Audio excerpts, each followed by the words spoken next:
everyone, in today's tutorial we are going to learn how to move data in a particular worksheet to a different location while maintaining the same data format.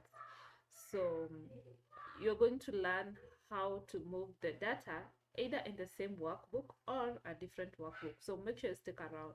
So let's get started. So I have this data here of fuel consumption in June 2023, and it is in this workbook, fuel consumption. So I want us to move this worksheet in the same workbook. So come here at the name of the worksheet and then right click. Then you have these options. So go to move or copy and click on it. Then here you get to choose where I want to move the worksheet. So I want us to move it in the same workbook, which is fuel consumption, even as you can see from the name here. So let's move it in the same workbook, but in a different worksheet. So you have these options. You have the option of either moving it to the end or before June sheet. Okay, so let's just move it to the end. Let's click on it and then create a copy and then click OK. There you go. You can see the worksheet has been moved here with the same name but into brackets to just to differentiate this from this.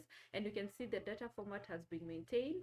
Whatever you have here is whatever we had in this file, in this worksheet. So, and by data format I mean you can see the cell color has been maintained, the font color, the size of the cells, all are the same.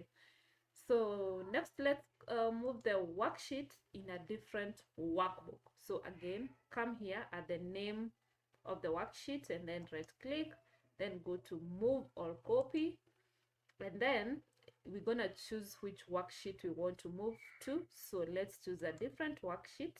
So I have this worksheet open, attendance register, and please note you can only move a worksheet in a workbook that is already open.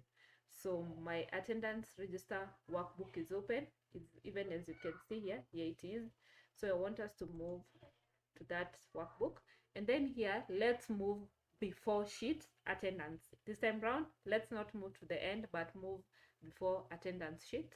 So let's click on it and then create a copy, because you still want to maintain the current copy that we have here. Then click OK. There you go. So you can see the worksheet has been moved here, June, before attendance worksheet. And what is the workbook? It's attendance register. So that's how you move a worksheet without changing any data formats. And I hope this helps you. If you found this helpful, kindly leave a comment down below, subscribe to our channel, like, and see you in our next one. Bye.